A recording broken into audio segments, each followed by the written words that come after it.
Ninguém ouviu os gritos debaixo da terra, exceto ela. O primeiro grito não veio do jardim, mas da alma de Clara Lima. Naquela tarde, enquanto a chuva começava a molhar as janelas da mansão Valença, ela acreditou ouvir algo impossível, uma leve batida sob a terra, como se o chão respirasse. E embora ninguém fosse acreditar nela, Clara sentiu. Ela sabia. Algo ou alguém pedia ajuda das profundezas do jardim. Horas antes, tudo parecia normal na enorme propriedade dos Valença, localizada nos arredores de Petrópolis, uma casa cercada por buganvílias e segredos. Clara, como toda manhã, havia chegado com seu uniforme azul e suas luvas amarelas, pronta para limpar os rastros do luxo alheio. Mas naquele dia o ar estava diferente, denso, pesado. O senhor Heitor Valença, o dono de tudo aquilo, não havia descido para o café da manhã e sua esposa, Beatriz Montenegro, caminhava pelos corredores com um sorriso forçado, segurando uma taça de vinho. Às 9 da manhã. Não se preocupe com meu marido, Clara, disse Beatriz sem olhá-la. Ele saiu em viagem ontem à noite. Não voltará por alguns dias. Clara assentiu, mas seu instinto lhe sussurrou outra coisa. Beatriz nunca mencionava as viagens dele, nem sorria assim quando ele partia. O dia transcorreu entre silêncio e nervosismo. Os retratos de Heitor pareciam observá-la das paredes. Em um deles, o empresário posava com seu sorriso calmo, o mesmo que usava ao lhe dar bom dia toda segunda-feira. Era um homem amável, inclusive com quem ninguém via. E por isso algo na alma de Clara não conseguia aceitar sua ausência repentina. Ao cair da tarde, saiu ao jardim para fechar as fontes antes da tempestade. O vento levantava folhas e o céu rugia. Mas um som mais fraco, mais humano, chamou sua atenção. Tac-tac. Uma batida seca, intermitente, vinda da terra úmida, bem ao lado da roseira que Beatriz mandara plantar 2 dias antes. Clara parou. Senhor Heitor, sussurrou com voz trêmula. Silêncio. E então outra batida, mais fraca, mais desesperada. Ela caiu de joelhos sem se importar em sujar o uniforme e começou a afastar a terra com as mãos. O cheiro de umidade e terra recém-removida encheu o ar. Sua respiração ficou agitada, seu coração um tambor dentro do peito. Mal havia cavado alguns centímetros quando algo roçou seus dedos. Um tecido de terno e, por baixo, pele fria. Clara gritou. O trovão respondeu. A faxineira se jogou para trás aterrorizada. A chuva caía com força agora, encharcando seus cabelos e a terra. E entre relâmpagos ela viu o que não deveria existir. Uma mão masculina saindo da fossa, um anel de ouro brilhando com o nome Valença. Clara, tremendo, começou a tirar a terra com desespero. Meu Deus, não, não pode ser, senhor Heitor. O corpo sob a terra se moveu, apenas um leve espasmo, mas suficiente para quebrar sua voz. Ele estava vivo. Nesse instante do terraço, uma figura observava a cena. Beatriz Montenegro, encharcada, o rosto branco como cal, deixou cair a taça de vinho que tinha na mão. Pela primeira vez, seu olhar não era frio, era de horror. Havia enterrado seu marido, acreditando tê-lo matado. Clara gritou com toda a sua força pedindo ajuda, mas não havia mais ninguém na mansão, apenas o trovão, a chuva e a batida desesperada sob o solo. Com as unhas, continuou cavando, arrancando pedaços de terra enquanto o ar se enchia de um som gutural. Uma respiração agônica. Sua voz falhou. Aguente, senhor, por favor, eu vou tirá-lo daí. O milagre que estava prestes a acontecer ficaria marcado para sempre em Petrópolis. Uma mulher humilde, uma traição inimaginável e uma alma que se recusava a morrer. Clara não sabia. Mas aquele momento mudaria não apenas sua vida, mas o destino de todos naquela casa. Pausa breve. Tom de narrador cálido e urgente. Se você está gostando desta história, inscreva-se no canal. É muito importante para nós e nos conte nos comentários de que país você nos escuta. Queremos saber até onde chega esta comunidade que ama as histórias do coração. Clara cavou com as mãos nuas até seus dedos sangrarem. A terra úmida grudava em sua pele como se quisesse detê-la, mas sua força nascia do medo e da fé. Aguente! Senhor Heitor, não me deixe sozinha agora. Gritava entre soluços enquanto os relâmpagos iluminavam seu rosto encharcado. Pouco a pouco, o corpo do milionário começou a aparecer entre os montes de barro. Seu rosto estava coberto de lama, seus lábios roxos, os olhos fechados, mas o peito se movia. Muito devagar, mas se movia. Clara, tremendo, colocou o ouvido sobre sua boca, sentiu o leve toque do ar e chorou. Está vivo, meu Deus, está vivo! Correu até a fonte para buscar água, encheu um balde e voltou, lançando-se de joelhos ao lado dele. Limpou seu rosto, bateu suavemente em seu peito e tentou fazê-lo reagir. O som do trovão a cobriu, Mas então uma voz quase inaudível rompeu o silêncio. Clara, sussurrou Heitor sem abrir os olhos. Ela ficou paralisada. Sim, senhor, sou eu. Calma, o senhor já está a salvo. Ele tentou falar, mas o tremor de sua mandíbula o impediu. Clara olhou para a mansão. No terraço, Beatriz Montenegro havia desaparecido. O medo tomou conta dela. Não sabia se aquela mulher estava buscando ajuda ou um jeito de calá-la para sempre.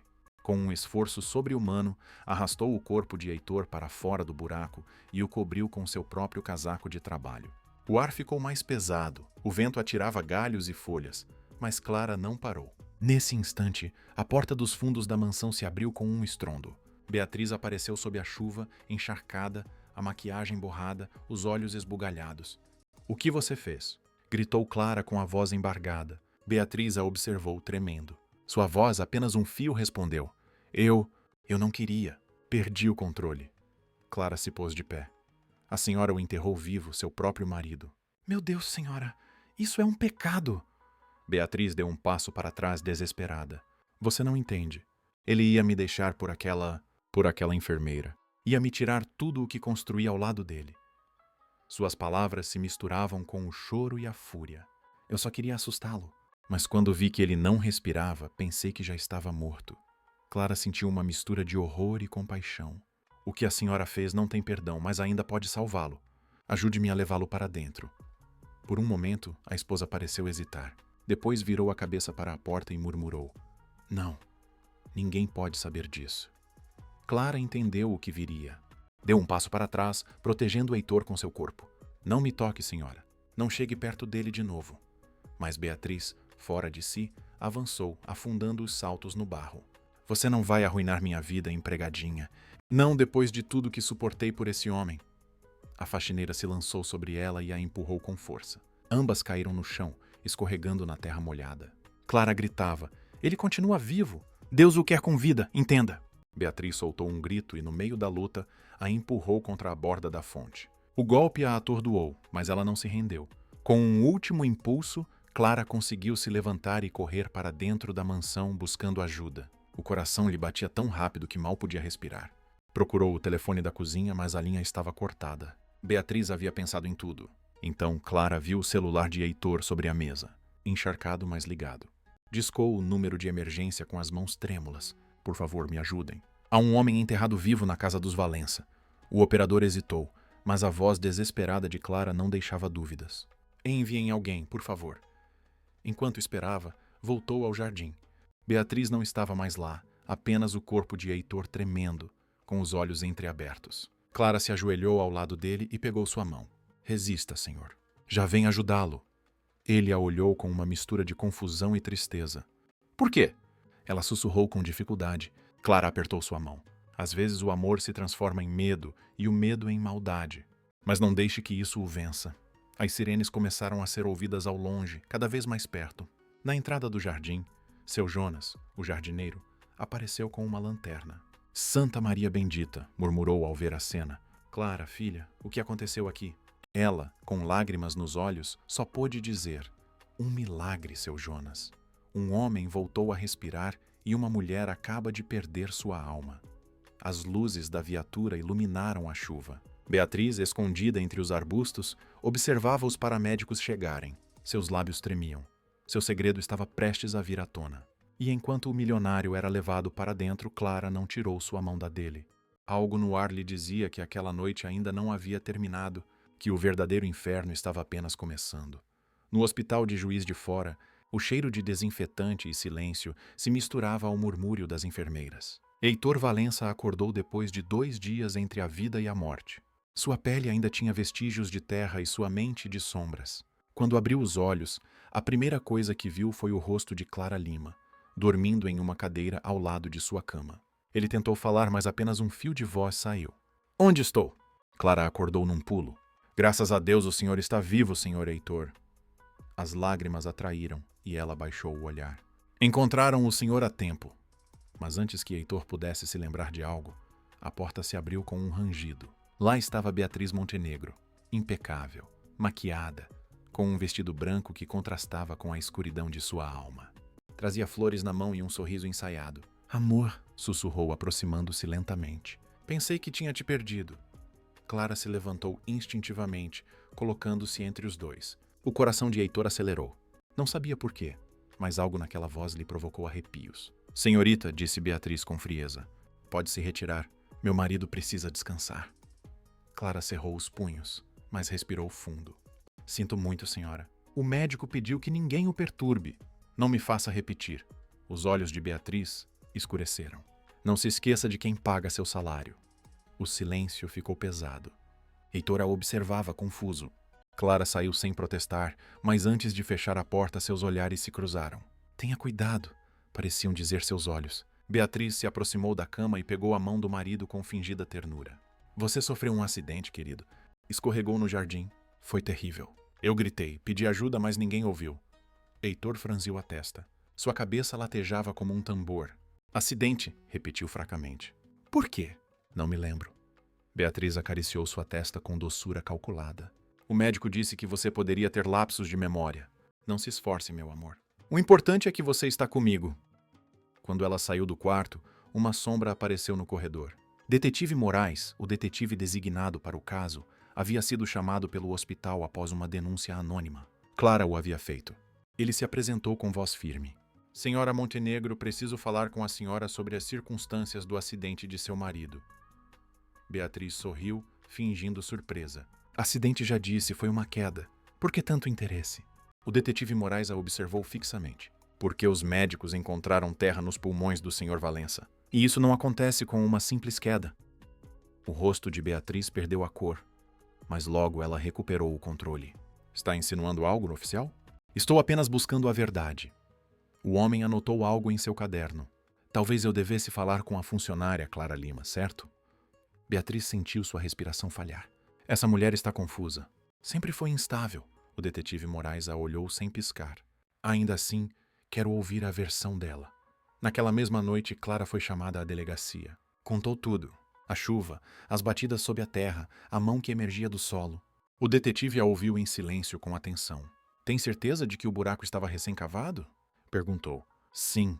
A terra ainda estava solta e a esposa estava lá, olhando. Moraes anotou, mas sabia que sem provas seria difícil. Farei o possível, senhora Lima, mas se o que diz é verdade, sua vida pode estar em perigo. Clara saiu da delegacia com a alma tremendo. Sabia que Beatriz não ficaria quieta. Aquela mulher, tão elegante por fora, era capaz de destruir quem se interpusesse entre ela e sua mentira. E não estava errada. Naquela mesma noite, alguém bateu à porta de sua pequena casa nos arredores da cidade. Clara se aproximou com medo. Quem é? Uma voz suave respondeu. Sou eu, Beatriz. Precisamos conversar. Clara deu um passo para trás. Não tenho nada a lhe dizer. Por favor, só 5 minutos. Não quero problemas. A faxineira abriu com cautela. Beatriz entrou, envolta em um casaco preto, os olhos ocultos por óculos. Você não devia ter falado com a polícia. Seu tom era sereno, mas suas mãos tremiam. Você vai me arruinar. Clara se manteve firme. Eu não posso mentir. O que a senhora fez foi um crime. Beatriz a olhou fixamente. Então que a justiça decida quem merece viver tranquila. Quando ela saiu, deixou sobre a mesa um envelope fechado. Clara o abriu com mãos trêmulas. Dentro, um maço de notas e um bilhete. Esqueça o que viu, para o seu bem. Clara olhou para aquilo horrorizada, e enquanto o dinheiro era molhado por suas lágrimas, soube que acabava de começar uma guerra. Heitor Valença abriu os olhos no meio da noite, respirando com dificuldade. O som da máquina que media seu pulso se misturava ao tic-tac do relógio do hospital. Lá fora, a chuva batia nas janelas e dentro de sua cabeça um eco persistente. O som da terra caindo, o peso, a escuridão. De repente, uma imagem. Beatriz, seu rosto e uma pá. O suor frio percorreu sua testa. Tentou se sentar, mas a dor no peito o fez gemer. Ao seu lado, a enfermeira Sofia Mendes o observou com preocupação. Senhor Valença, por favor, não se mova tanto. O senhor ainda está muito fraco. Preciso falar com a polícia. Sua voz era apenas um sussurro. Sofia o olhou indecisa. O detetive Moraes virá amanhã. O senhor precisa descansar. Mas Heitor não queria descanso, queria respostas. E, acima de tudo, queria saber por que em seus pesadelos a mulher que amava segurava uma pá sob a chuva. Horas depois, quando o sol mal despontava, o detetive Moraes entrou no quarto com uma pasta debaixo do braço. Bom dia, senhor Valença. Como se sente? Heitor o olhou sério. Vivo, e isso já é um milagre. O detetive assentiu. Sua funcionária, a senhora Lima, foi muito corajosa. Graças a ela o senhor está respirando. Clara, murmurou Heitor. Quero vê-la. Mas antes que Moraes pudesse responder, a porta se abriu com um estrondo. Beatriz Montenegro entrou com sua elegância habitual, embora seus olhos denunciassem noites sem dormir. Não acho que meu marido esteja em condições de receber visitas, disse ela com voz firme. O detetive não se abalou. Calma, senhora, só farei algumas perguntas breves. Beatriz cruzou os braços. Não há nada a perguntar. Meu marido sofreu um acidente e nada mais.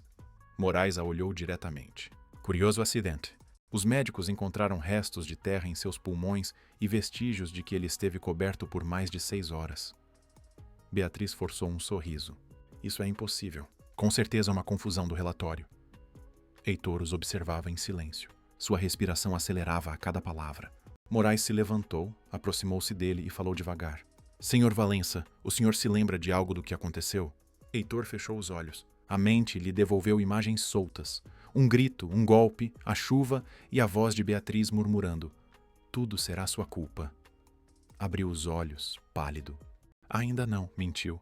O detetive entendeu. Às vezes o medo pesa mais que a verdade. Naquela mesma tarde, Clara foi visitá-lo.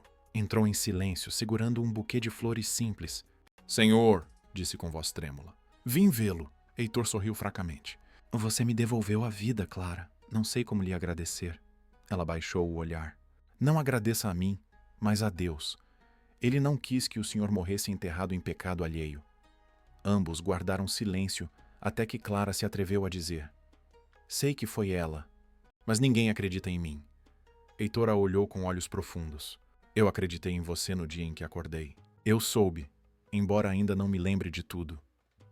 Fora do quarto, Beatriz escutava da porta entreaberta. Seu rosto se contorceu de raiva.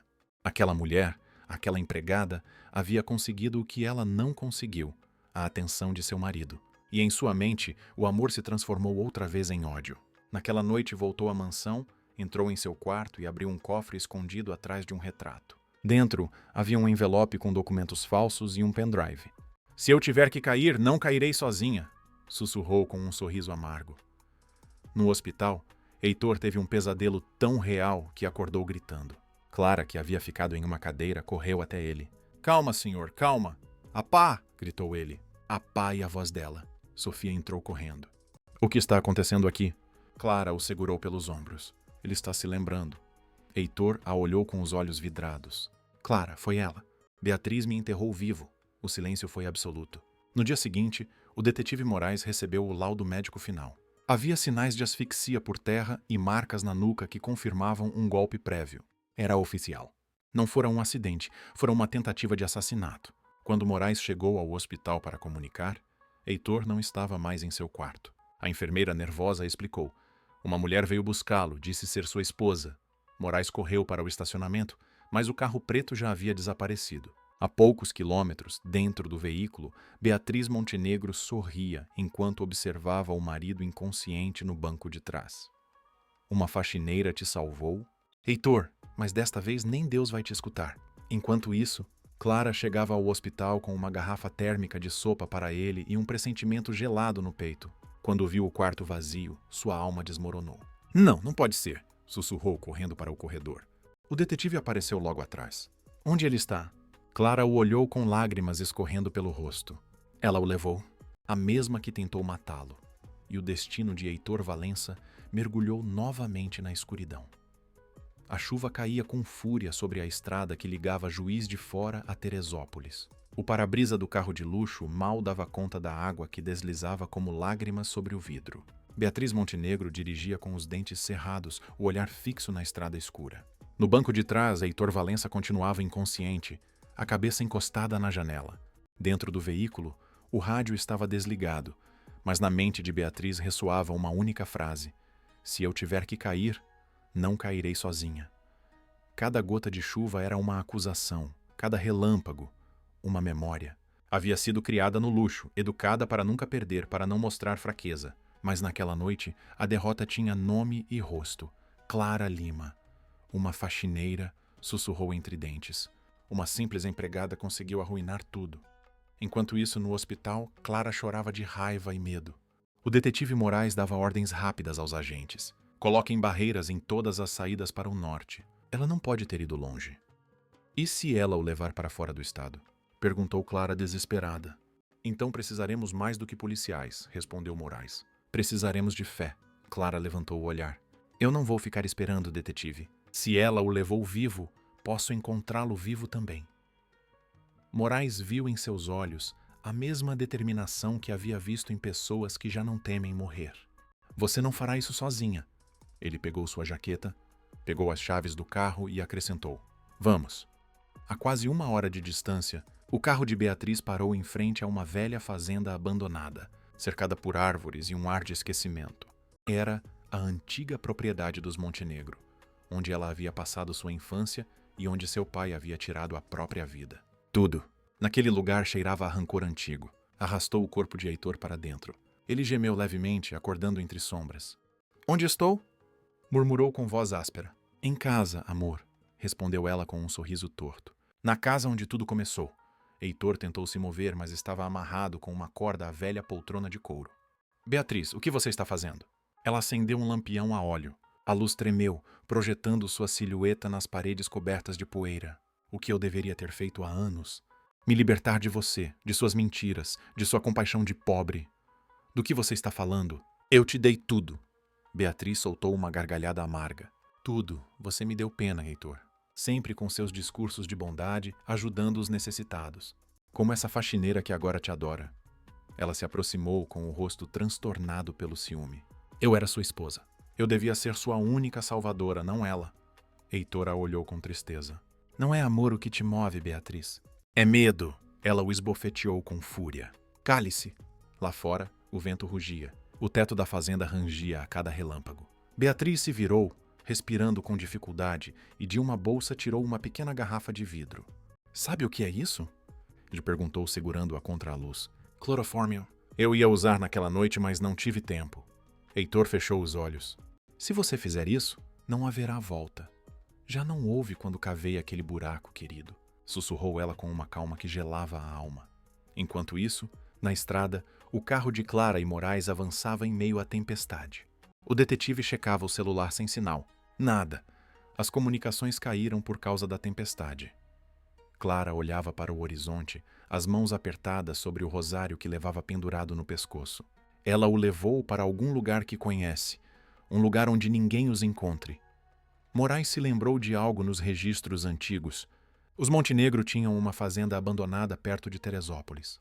Foi hipotecada há anos, mas continua no nome da família dela. Clara o olhou com esperança. Então ele está lá. O detetive girou o volante e acelerou. Na fazenda, Heitor tossia com força, a voz embargada. Beatriz, por favor, me escute. Você não precisa fazer isso. Ela deixou a garrafa cair no chão e se ajoelhou na frente dele. Por um segundo pareceu fraquejar. Sabe o que é o pior, Heitor? Sussurrou. É que eu ainda te amo. As lágrimas escorreram por seu rosto. Mas não suporto que você viva com o olhar de outra mulher em sua alma. Ela se levantou de repente e pegou uma pá encostada na parede. Desta vez, não deixarei testemunhas. Foi então que se ouviu um barulho. O motor de um carro, as luzes que se infiltravam pelas frestas da porta principal. Beatriz cerrou os dentes. Chegaram por você. A porta se abriu com violência. Clara e Moraes entraram encharcados, apontando uma lanterna para o centro da sala. Solte-o, Beatriz, gritou o detetive com a pistola em punho. Ela virou a pá na direção deles, os olhos cheios de loucura. Afastem-se, isso não é da sua conta. Clara deu um passo à frente. É sim, porque Deus não permitiu que ele morresse da primeira vez. E não permitirá agora. Beatriz recuou, mas seu calcanhar tropeçou em uma tábua solta. O barulho do trovão cobriu seu grito.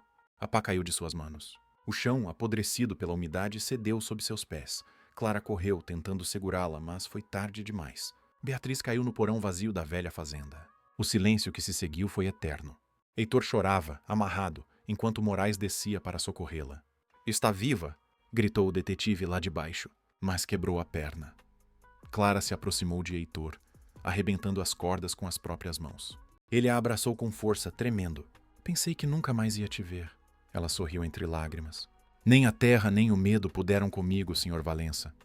Lá fora, A tempestade começava a diminuir, e embora o perigo parecesse ter passado, todos sabiam que aquela história ainda não havia terminado, porque a verdade nunca morre tão facilmente. Os raios do amanhecer se infiltravam pelas janelas da fazenda quando as sirenes da polícia e da ambulância romperam o silêncio. Beatriz Montenegro foi retirada em uma maca, coberta com uma manta térmica, o rosto pálido e os olhos fixos no vazio. A perna fraturada e as mãos algemadas contrastavam com o batom vermelho que ainda manchava sua boca. Heitor Valença, sentado ao lado do carro da polícia, observava a cena com uma mistura de tristeza e alívio. Clara, a poucos metros, não conseguia desviar o olhar dele. Parecia que a noite nunca havia terminado. O detetive Moraes se aproximou de ambos, exausto. Conseguimos. A senhora Montenegro está sob custódia. Ele fez uma pausa. Mas preparem-se, a imprensa já farejou a história. E ele tinha razão. Em poucas horas, as manchetes explodiram nas telas. Socialite brasileira enterrou o marido milionário vivo. A faxineira que salvou um homem da morte. Os jornalistas se aglomeravam em frente ao hospital de Juiz de Fora, e os carros de luxo da família Valença estacionavam em frente à imprensa, como se quisessem comprar silêncio com elegância. Heitor, ainda fraco, assinava depoimentos com o rosto cansado.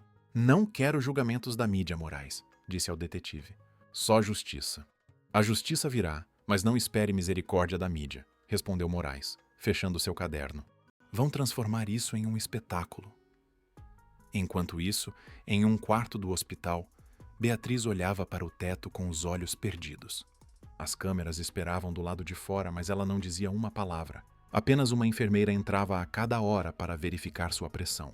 Quando ficou sozinha, Beatriz sorriu. Em sua mesinha, havia um celular escondido sob o travesseiro. Discou um número. Sou eu, sussurrou com voz rouca. Ainda não acabou. Do outro lado, uma voz masculina respondeu. Eu sei. Diga-me quando.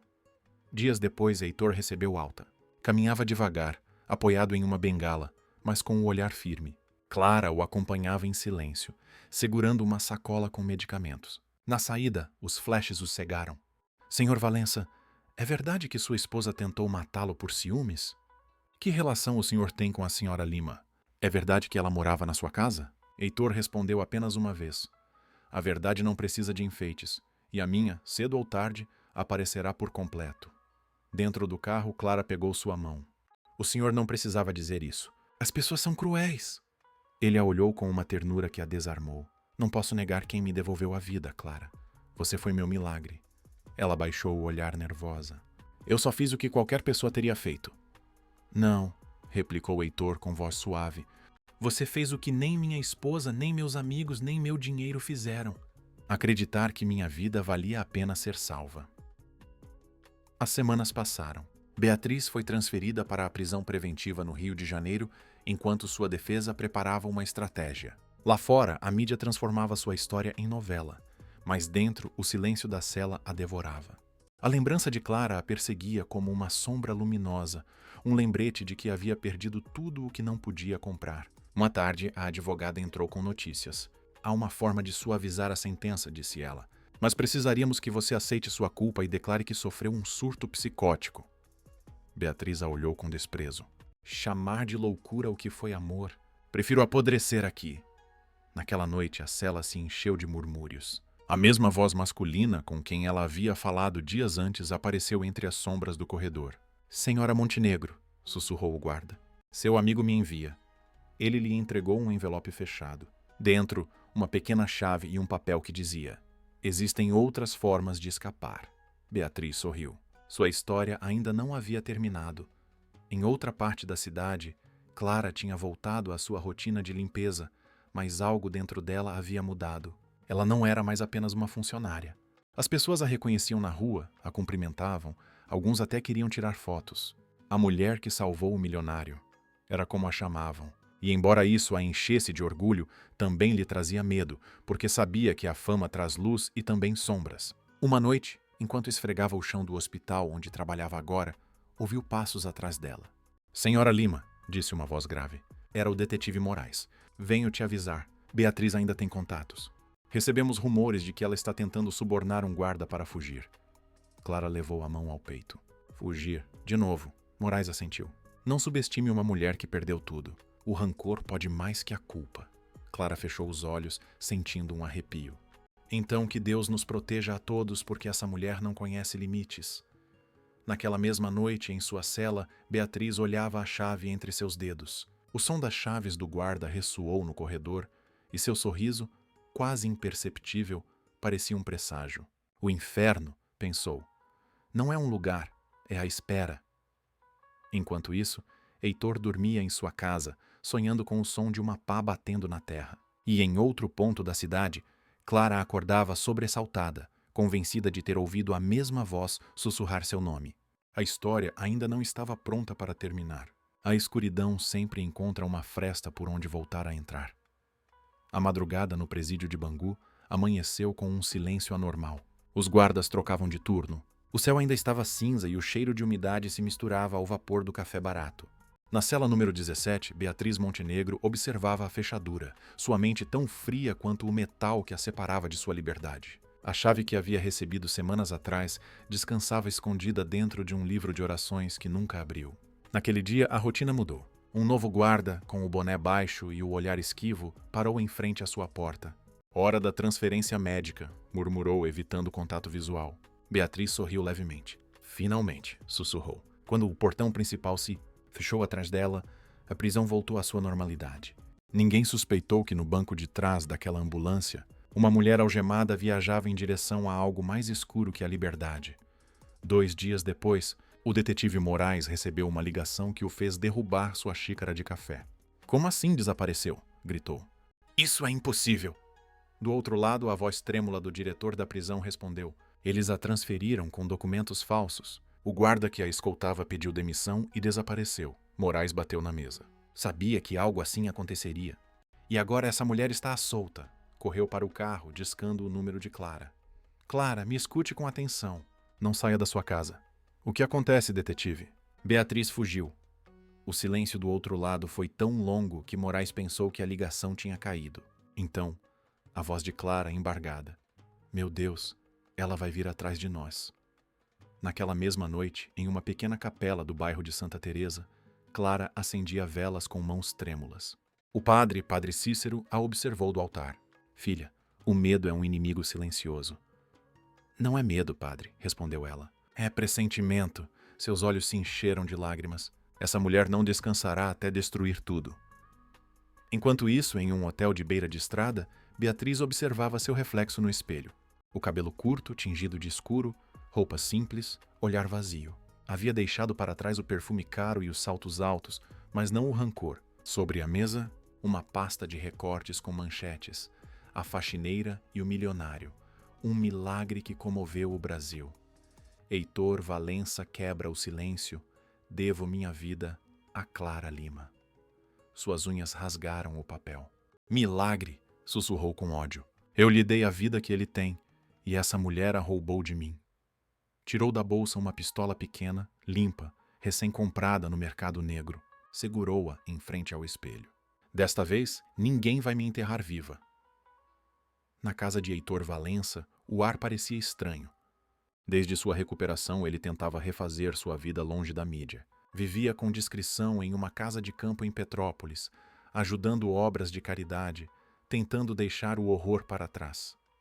Clara o visitava toda semana, levando flores ou pão recém-assado. Entre os dois, havia se formado um laço silencioso, mais forte que o tempo ou a culpa. Você não deveria vir tanto, dizia Heitor com um sorriso triste. As pessoas falam demais. As pessoas sempre falarão, Sr. Valença, mas eu não vim para cuidar da sua reputação. Vim para cuidar da sua alma. Ele baixava o olhar. Não sei o que fiz para merecer isso. Morrer e voltar, respondia ela com doçura. Isso muda qualquer um. Naquela tarde, o vento soprava forte. Um cachorro latiu ao longe. Clara notou algo no portão. Um buquê de flores frescas com um cartão sem assinatura. Ela o pegou intrigada. Heitor a observou da janela. Quem as deixou? Ela balançou a cabeça. Não sei. Não havia ninguém. Mas quando abriu o cartão, um arrepio percorreu seu corpo. As flores murcham, mas os pecados florescem de novo. Nos veremos em breve. Clara deixou o papel cair. Ela sussurrou. Ela está aqui. Naquela mesma noite, o detetive Moraes chegou à casa com reforços. Ninguém entra nem sai, ordenou. Heitor, nervoso, olhou pela janela. Acha que ela vem aqui? Moraes assentiu. Beatriz não foge, ela caça. E o primeiro passo de um caçador é voltar aonde perdeu sua presa. O relógio marcou meia-noite. O vento açoitava as janelas. Clara, sentada ao lado do fogo, segurava seu rosário com força. Pai nosso, repetia em voz baixa, não permitas que o mal o toque novamente. Lá fora, entre as árvores, uma silhueta observava a casa com paciência. A chuva começava de novo, e no reflexo do vidro, por um segundo, Clara acreditou ver um rosto que conhecia muito bem. Os olhos de Beatriz cheios de fúria e vazio. Horas depois, o silêncio foi quebrado por um disparo. Os gritos encheram a noite. O detetive saiu correndo para o jardim, mas não havia mais ninguém. Apenas uma janela quebrada e um aroma familiar. O perfume de Beatriz Montenegro. A guerra havia começado outra vez, e desta vez não era por amor, era por vingança. Haviam se passado 3 semanas desde o disparo na noite. Ninguém havia se ferido, mas a tensão na casa de Petrópolis era tão densa que podia ser cortada com uma faca. O detetive Moraes mantinha guardas alternados e Heitor havia instalado câmeras de segurança, mas o perigo não era visto, era sentido. Era como se uma sombra caminhasse entre eles sem deixar rastros. Clara tentava continuar sua vida com normalidade. Ajudava na paróquia, visitava enfermos e fingia calma, mas não dormia. Cada barulho a sobressaltava. E então, numa tarde qualquer, a sombra voltou a cruzar seu caminho. Clara estava no mercado comprando flores quando uma mulher jovem, de cabelo escuro e sorriso amável, se aproximou dela. — A senhora é Clara Lima? Perguntou com timidez. Clara hesitou, mas assentiu. — Sim, sou eu. Eu te conheço? — Não, mas conheço sua história. A jovem baixou o olhar. Eu trabalhei com Beatriz Montenegro há anos e acho que posso ajudá-la. Clara sentiu o coração parar. — Ajudar-me com o quê? — Ela não está sozinha, disse a mulher, olhando ao redor. Ela tem alguém que a protege, um homem poderoso, um empresário que sempre esteve por trás de tudo. Clara franziu a testa. — Quem?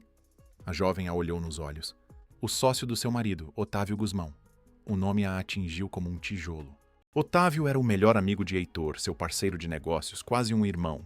Havia estado presente em cada evento de caridade, em cada foto de família, e agora o rumor o colocava como cúmplice da mulher que tentou matá-lo.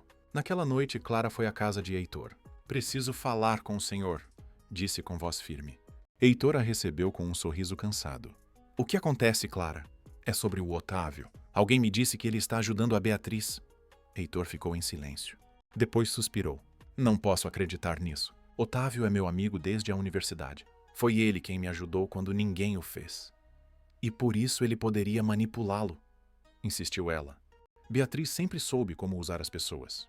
Antes que Heitor pudesse responder, a campainha tocou. Moraes, o detetive, entrou sem cumprimentar. — Senhor Valença, precisamos conversar em particular.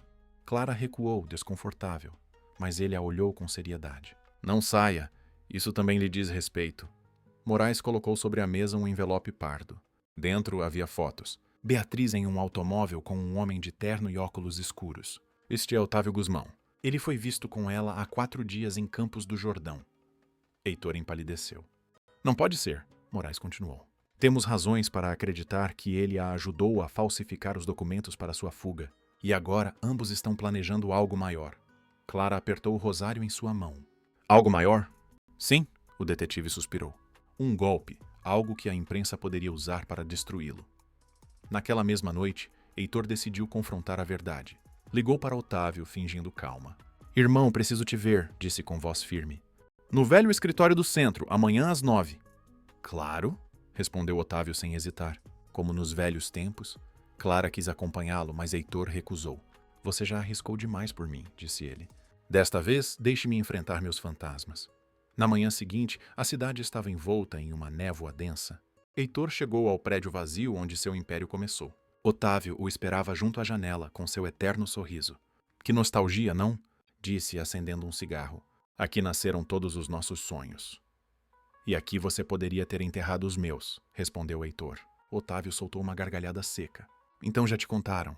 Sempre tem alguém que fala mais do que deve. — Por que, Otávio? Perguntou Heitor com a voz carregada de tristeza. — Eu te tratei como um irmão. E esse foi seu erro. Irmãos não se contentam com migalhas. Enquanto você era o rosto do sucesso, eu era quem assinava seus cheques. E o que eu recebia em troca? Pena! Do canto escuro, uma figura apareceu lentamente. Era Beatriz Montenegro, vestida de preto, o rosto sereno, os olhos brilhando com loucura. "Olá, amor", disse ela com doçura venenosa. "Sentiu minha falta?" Heitor deu um passo para trás, o corpo tenso. "O que vocês querem de mim?" Beatriz se aproximou lentamente, sua voz como seda afiada. "Não queremos seu dinheiro, queremos seu silêncio." "Silêncio?" Otávio sorriu. "Sim. Você vai retirar a denúncia, declarar que tudo foi um mal-entendido e que Beatriz só tentava te ajudar. Se fizer isso, viverá tranquilo. Se não, bem, todos sabemos que heróis também morrem."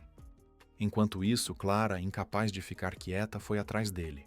Guiada por um pressentimento, chegou ao prédio abandonado bem a tempo de ouvir um disparo. Correu escada acima, a respiração entrecortada. Abriu a porta com tudo. A cena era um quadro congelado. Heitor no chão, Otávio com a arma tremendo, Beatriz gritando. Clara se lançou em direção ao corpo do milionário. "Não, meu Deus, não!" Otávio apontou para ela, mas o detetive Moraes irrompeu atrás dela e atirou primeiro. O projétil o atingiu no ombro. Otávio caiu gritando. Beatriz correu até ele desesperada. "Não, Otávio." O detetive apontou sua arma. "Acabou, Beatriz." Ela o olhou com um sorriso amargo. "Não, senhor Moraes." Ela levantou a pistola que Otávio deixara cair. "Isto nunca acaba." Mas antes de atirar, Heitor, ferido mas consciente, se ergueu o suficiente para dizer: "Já chega, Beatriz, por favor." Seus olhos se encontraram. Por um segundo, o tempo parou. As lágrimas escorreram pelo rosto dela.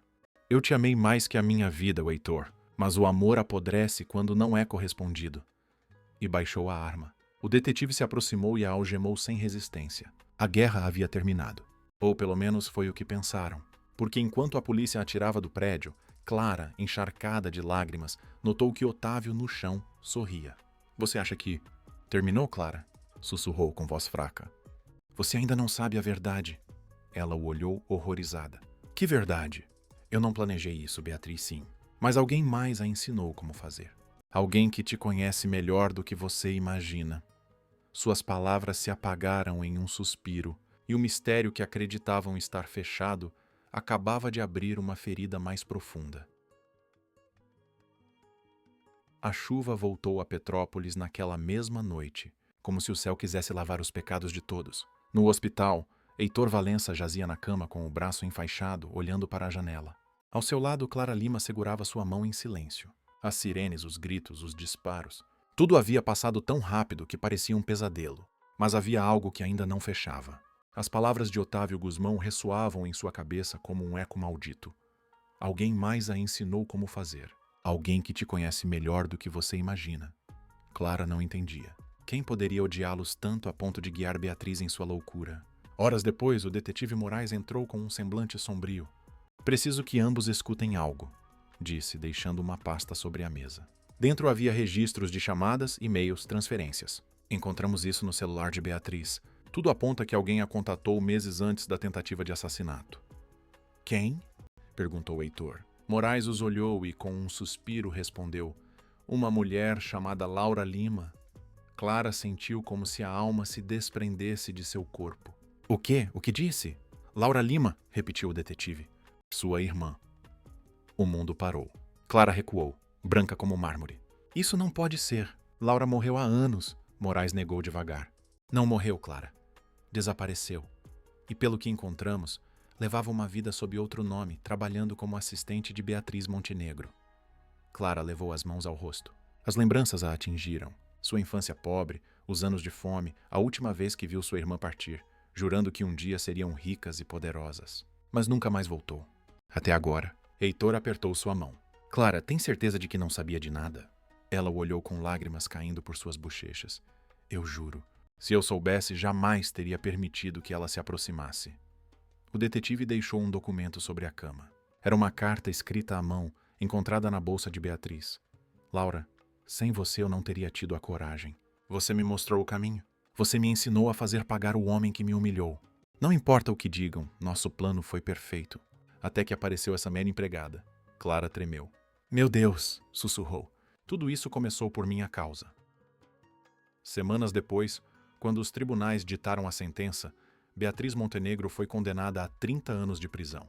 Otávio morreu no hospital por complicações do ferimento, e o nome de Clara Lima se tornou um símbolo de esperança e fé. mas para ela não havia glória, apenas uma ferida que demoraria a fechar. Uma tarde, enquanto ajudava a limpar a igreja, o padre Cícero a encontrou chorando em frente ao altar. "Você não pode carregar culpas alheias, filha", disse ele com voz serena. Clara balançou a cabeça. "Minha irmã foi parte de tudo, e embora eu não a tenha visto, eu a sinto aqui como se me olhasse das sombras. Então reze por ela, não pelo que ela fez, mas pelo que ela ainda pode se redimir. Ninguém está tão longe que Deus não possa alcançar." Ela fechou os olhos e orou. E pela primeira vez em meses sentiu paz. Heitor, por sua vez, vendeu todas as suas empresas e doou grande parte de sua fortuna. Em uma breve coletiva de imprensa, disse: "O dinheiro não compra a verdade, e o amor só vale quando não fere." Depois disso, desapareceu da mídia, dedicando-se a construir um lar para mulheres vítimas de violência. Chamou-o de Casa Esperança, e a primeira a se oferecer como voluntária foi Clara. No dia da inauguração, o céu voltou a chorar, mas desta vez não de tristeza. Clara, com o cabelo molhado, aproximou-se de Heitor e sorriu. "Sabe", disse ela, "às vezes penso que o céu não chora, ele limpa." Ele sorriu de volta. "E às vezes, quando limpa, deixa ver o que sempre esteve lá." Os dois se olharam com uma calma nova, sem promessas, sem passado, apenas gratidão. Não havia romance nem drama, apenas duas almas que haviam sobrevivido ao mesmo inferno e decidiram não voltar para ele.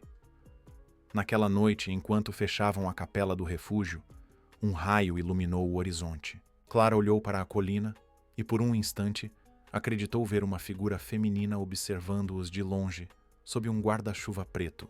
Uma mulher com o mesmo perfil de sua irmã, Laura. Mas quando piscou, ela não estava mais lá. "Tudo bem?" perguntou Heitor. Clara assentiu com um sorriso triste. "Sim, tudo bem." O vento soprou, movendo os sinos do templo, e entre o eco do bronze, uma voz pareceu sussurrar. "Alguns segredos são enterrados, mas outros respiram." Clara apertou seu rosário, levantou o rosto para o céu e sussurrou: "Então que respirem, mas que respirem com luz." O plano final a mostra caminhando sob a chuva, enquanto a câmera se eleva lentamente. O som da tempestade se dissolve em um sussurro de esperança, porque mesmo a terra que sepulta a dor pode ser o mesmo lugar onde floresce o perdão.